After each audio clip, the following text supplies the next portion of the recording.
ST.net. It is draft season around here. And, of course, we're launching Baltimore Positive next week. I got a little Atlanta Positive, although this guy stays out in the suburbs in Georgia like everyone in Harford County and Anne Arundel County does here, where he writes jokes for a living. I have talked to him and Louis Anderson about what I'm going to do after I run for mayor, which will be a comedian. Costaki Economopoulos. He comes on my show because I can pronounce his name. He is Funny Costaki out on Twitter. He's a very nice man, and he's not playing any time here, but you love the NFL, dude, right? I mean, that's why you're banging around Radio Row. That's why you're one of my Kimosabis, an NFL top 10, of course. And sure. yeah, so, you're glued to the draft like I am all weekend. I say this is one of my favorite weekends of the year because this is the weekend I sort of catch up on everything, right? So I get to figure out who's the head coach, who's the quarterback, who's the coordinator, who retired. Earl Thomas is my new safety. We got to figure all that stuff out this week. That's right. It's kind of the beginning of there's not really an off season anymore, so it depends how you define it. But it's kind of the beginning of the next season. This week the NFL draft's in Nashville, which is I think appropriate for Giants fans because your off season was like an old fashioned country song. You lost your girl, your truck, and your dog. Right? It's brutal. Tough off season for them. I'm wondering, does Goodell get booed in the Deep South? Right? Like, are they going to? I said this. I thought they would bus in Saints fans. I figured the Saints fans. This is as close as they're ever going to have a chance to get on a bus and go somewhere and be mad at Roger because he's never going to show up in New Orleans, right? That's a good point. I'm actually interested to see if they boo him or not. I think I don't know. What's your take on Goodell? I think he's a little underrated. I mean, he's done some things I wish he didn't do, but I'm not sure he needs to be booed everywhere he goes. It's a tradition now, though, right? I mean, it's one thing to get booed in New York or in Philadelphia, but Nashville has, Southern, come on in. We don't care what jersey you're wearing. I mean, I travel all around the league, man. You go to Nashville, you're going to get treated well. And Nashville is one of the I had Jimmy Wyatt on from the Tennessee Titans this week. He's a longtime beat writer at the Tennessee, and he said that it's going to be the biggest event in Nashville history, literally, not hyperbole, but more like those CMT things they do, New Year's Eve, all the country music, all the rhyming, all the Predator stuff last year. He said they're expecting 300,000 people in the streets there this weekend. Yeah, that's interesting. My brother's going. He lives in Atlanta, and he's a Falcons season ticket holder, and he's driving up with some buddies, and it's like this big, giant, free, scene to behold. So I totally get I mean, I lived in New York for about 10 years, and I never went to the draft because I always thought it would be there. And now it's never coming back because this road tour they're doing is killing it. So good for them. They're going to take the Combine to L.A. That's sort of they're not going to leave the Combine in Indianapolis, Indiana much longer. 30 years ago into Indiana every February, wearing my ass out. So what's going on in the comedy space, dude? I'm writing comedy. I'm trying to save Baltimore at this point. So in doing that, there's all sorts of, Greek tragedy involved. And you know what I'm talking about, right? Is Greek tragedy in your comedy? All right. Well, I mean, it's a part of the reality that that's where comics get it from, right? The dark side of making fun of something that probably at the time maybe you couldn't make fun of. You could laugh at yourself later, right? Comedy is tragedy plus time, they say. That's right. Well, there you go. So I'm not wrong on that. I think comedy is. I think it's bounced back. I think it had a dip maybe 10 years ago, and I think with Netflix and some of the other changes in the culture, I think stand-up comedy has risen back up a notch. Now it's changed. In the old days, you could just walk into a comedy club and go see a great show, and the comics were not necessarily known from something. And now a comedy club is like a mini theater. It's got to be promoted, and people want to see something that they know. So it's harder to be an unknown comic, but if you're known, I think at some level, I think comedy's doing great. It's made a bounce back. It's nice. So my wife should be in here for this because the last time you talked to me, we were talking about if I were to do comedy, stand on a stage. I've talked to Mickey Coachella about this a million times. You and I had a conversation. My son has purchased that online Steve Martin like how to be a comic, the experts teaching, right? That what is that thing called? I'm going to Google that. That's Masterclass. Masterclass. Thank you very much. Masterclass. So, I'm trying to immerse a little bit in being a little funnier and taking life a little less seriously. And I did a lot of sort of comedic stuff on the radio in the 90s. I was much more bawdy. I was much more Howard Stern, Greaseman. I'm much more serious and focused on having intelligent conversations. But I think with the intelligent conversations, comedy can be intelligent sometimes as well.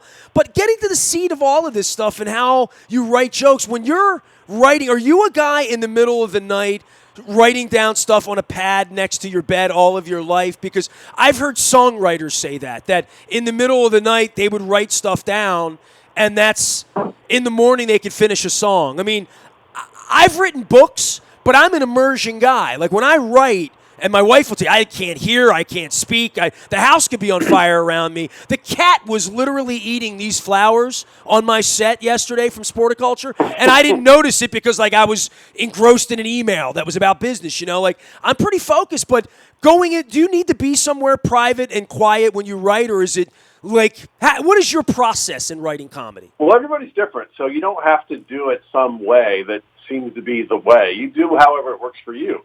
I do both. So part of it is filtering, right? I mean, if you think of 10,000 thoughts in a day, maybe 7 of them are worthy of the stage, right? Because the standards are so high, right? Most thoughts are you had to be there funny. What lets you know that you can take it to a stage? Is there your wife, your kids, your best buddy, the internet? I mean, literally.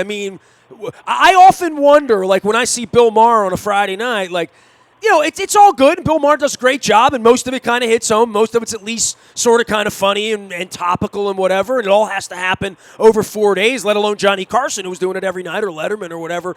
But I often wonder what hits the floor. And I would think Twitter would be the easiest place in the world to let it hit the floor, right? You could say anything on Twitter, and if it's funny, great. If it's not, you move on. But then maybe you call the better stuff and work off that. I mean, that's how I'm thinking in the modern era, that you have an audience built in that isn't your dog or your wife, Right. I think that's right. I think Twitter's a great place, talking with friends. A lot of comedy writing is done in pairs because you kind of require another human to have some input to know what good is. So bounce it off your wife, call a buddy and go, hey, I have these couple of ideas. You think any of this stuff is worthy of doing an open mic night? Run some stuff with somebody and see how it feels live. Because that's the thing about live comedy. It exists in the space in sort of an ethereal way. You can tell a joke. I mean, this from street jokes. You could tell a street joke to a friend and it gets an 8-level laugh, and tell it to a different friend an hour later and it gets a 4. So what's different? I mean, there's so many factors that go into the moment of laughter. Is it somebody wasn't paying attention? Is it they don't know the cultural reference? Is it they're in a bad mood? Is it that you stumbled over one of the beats of the story?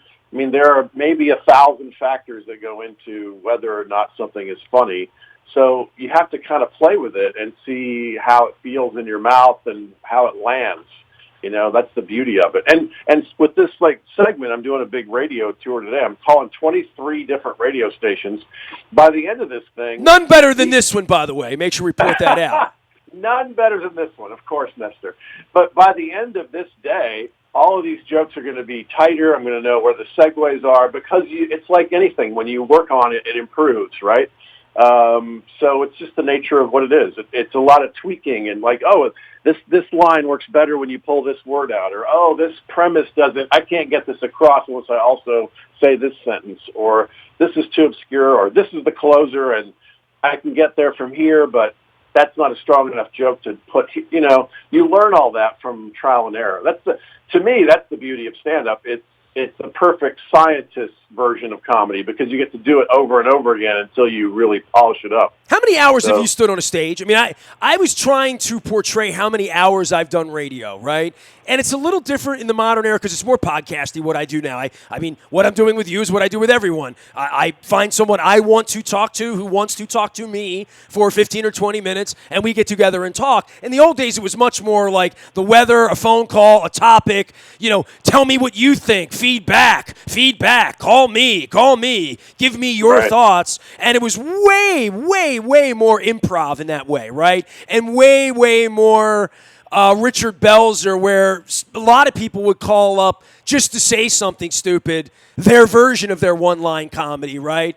And even if it was something like insulting my wife, or do you have Prince Edward in a can, you better let him out before he smothers, that kind of fart jokes, stuff that you would do on a phone. As the host, comedy was kind of built into what I did because I had to keep it funny. I was doing 4 hours a day, every day, 5 days a week for 15 years, so there was no rhyme or reason or art to it. I'm a little bit more directed now, so I'm not looking for it to necessarily be funny. I wish I had more humor in my bag these days, and I'm trying to come up with that because I think it would make my show more listenable, make me more enjoyable as a human being, but I think I can be funny. So I've been really working on comedy. I've been, when I have little things, I write them down, and I've been putting together notes. And here's the part where my wife should be in the room.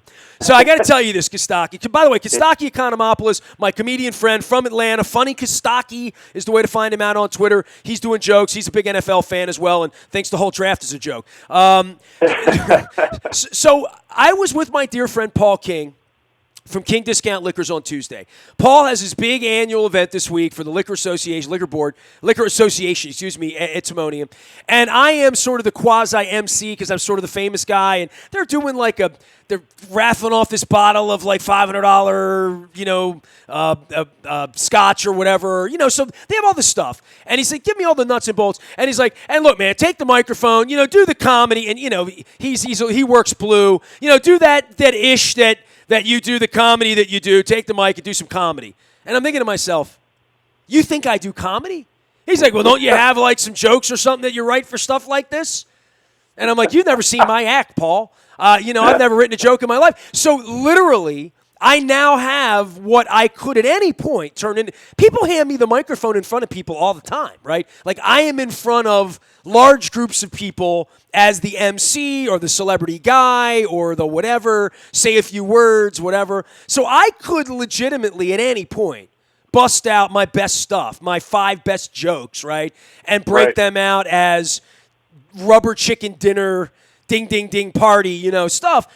I've never really thought about that. Usually I get there, I see the crowd, I do what Billick always does. What kind of crowd do we have? Are they black, white, young, old, sporty, not sporty, Republican, Democrat? Are they in the mood to laugh? Is it too serious? Whatever. And I usually can get a laugh or two, but it's nothing I've ever written down. I'm thinking, man, what if I really aim to be a comedian for 5 minutes? And by the way, he said, by the time, this is a liquor event, dude. By the time you take the mic, they're going to want comedy.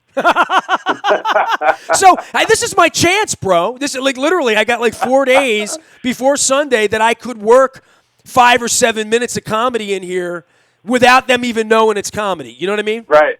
Well, there's always been this sort of odd, friendly rivalry between radio guys and stand-up guys, right? And I think both sides of that sort of aisle look at the other side like, that guy can't do what I do, but I also can't do what he does, right? But you get to write your stuff. I guess my point is everything comedic that would happen in the framework of me doing sports radio in a traditional sense would be what funny, flippant thing I could say to whoever's on the other side of the line. And it didn't need to insult them. It could insult me. I mean, a lot of it was self-deprecating. That is my sense of humor, But the beauty and the skill set that DJs have that comics don't have is that you can juggle, you can keep balls in the air for 4 hours a day, every day, and not say the same thing. That's astounding to a stand-up comic because we have none of that skill set. I've co-hosted radio shows that went on for hours, and I find that astounding. Now, going the other way, what DJs are scared of when they think about doing stand-up is those beats of silence, and the tightness that's required for a stand-up act it's got to be funny like every 7 seconds to kind of survive in a stand-up space. So it requires a lot of it's a steep learning curve. But the thing for you is you've already got the chops for speaking in public, and you're a funny guy by your nature, and you have been funny professionally for 20, 30 years. It's just in a different form. I'm funnier on the internet because they can see me. Costaki Economopoulos is here. He's watching the National Football League draft this week. So give me a little draft stuff here. A little, whether it's comedy or important takes from the Ravens' point of view. We pick 22nd. We might deal out. We might not even pick on Thursday night. I'm going to be out Silver Spring Mining Company as well, and enjoying an ice cold beverage up in Bel Air with some friends. And for me, it's more low key because I don't think we're winning the Super Bowl this weekend. But from a fan standpoint, we need to get better this weekend. My football team needs to improve, and it's a serious thing that if we're going to enjoy this September and next September and the Septembers beyond, my team needs to find 3 or 4 football players. So as much as you're about the comedy, it's serious business for football, and I think the fans take it seriously here this weekend. You are, other than the drinking in Nashville, if you're of the mindset of, hey, what's going on with my football team, this is the jigsaw puzzle where you get to play general manager this weekend. Yeah, it is. Draft day in Nashville. The big difference between Nashville and draft day, there was a good movie made about Nashville. There's a joke for you. Ah! I hope the Titans do well. Is there a home field advantage in the draft? Tennessee is hard to read. Just ask Al Gore. Didn't win his home state. Yes, I still remember. Political humor. See, there's reference. See, I get that joke. Kyler Murray's already bought a house in Scottsdale on a private school's waiting list for his yet unborn children, but ESPN wants us to believe we're not sure what the Cardinals are doing with the first pick. We'll see what happens. All I'm saying is if I'm the current quarterback, Josh Rosen, I'm taking some pictures of Arizona. I don't think I'm going to be there for long. In the Bible, Jews wandered the desert for years. Josh Rosen barely made it one season. We'll see what happens. Oh, man. The Josh Rosen thing's crazy, though, because we sit here and talk about this is my 24th year now, right, doing Ravens draft talk. And, it starts January 1. Hell, it starts in November if you're 3-8, right? Like, literally, if you're the Arizona Cardinals, you were talking about Kyler Murray in November. And, right. and for all the quarterbacks, I've been to the Combine a dozen times, freezing my ass off out in Indianapolis, and then you come back and you spend 6 more weeks. When your baseball team sucks like ours does, you spend even more time talking about it. And the thing comes up on you, and you praise all these. Every year, Cleveland's going to win the Super Bowl, right? Every year, Buffalo got the next blue chip somebody. Every year, Joey Harrington's going to win the Super Bowl, right? And it's incredible that 1 year later, on Johnny Manziel, on Josh Rosen, that these guys become like the banana I won't eat. You know what I mean? It's got too many spots on it. I just don't want that banana. I need a different. I need a greener banana than that. And it's Johnny amazing Manziel's how quick back. it happens. He's back in the news. He owns the phrase Johnny Football. Why? Because Johnny Bench was taken? Someone already had Johnny Bench. You got a million of them, dude. You got a million of them. Costaki Economopoulos. He is funny. Costaki, the biggest name in comedy. And he's down in Atlanta, which is its own punchline, I guess, at this point. So enjoy the Braves games, brothers. If I get down there for any music, sport, gastronomic delights, I will be looking you up, man. Always great to visit with you. Absolutely. Good to talk to you, Nestor. The good part about Atlanta, here's my joke for you. It's one place that can't steal our baseball team because you've already got one. Picture Nashville this week when they go to the helicopter view of what the baseball ballpark that's going to steal the Orioles is going to look like, okay? See you later, buddy. See you, man. Funny Costaki, that's Costaki, Costaki Economopoulos. He lets me hang around because I can pronounce his last name. I actually played with a Chris Eliopoulos. I have a lot of Greek friends. Dennis Kolatsos is going to be here on Thursday from 3 until 5, so I can get by with the Economopoulos. All I know how to say, I dated a Greek girl once, Philakia. Philakia. That means hugs. I could say that to her mom, and I got by. I never talked about the skata. Oh, can I say that on the radio? Nasty at WNST.net, Facebook, Twitter, LinkedIn, Snapchat, Instagram, streaming live everywhere in the world. The kids call it podcasting. We call it the buyatoyota.com audio vault. I am Nestor. We are WNST.net, AM 1570, and WNST Towson, Baltimore. I'm trying to be funny. We never stop talking Baltimore sports.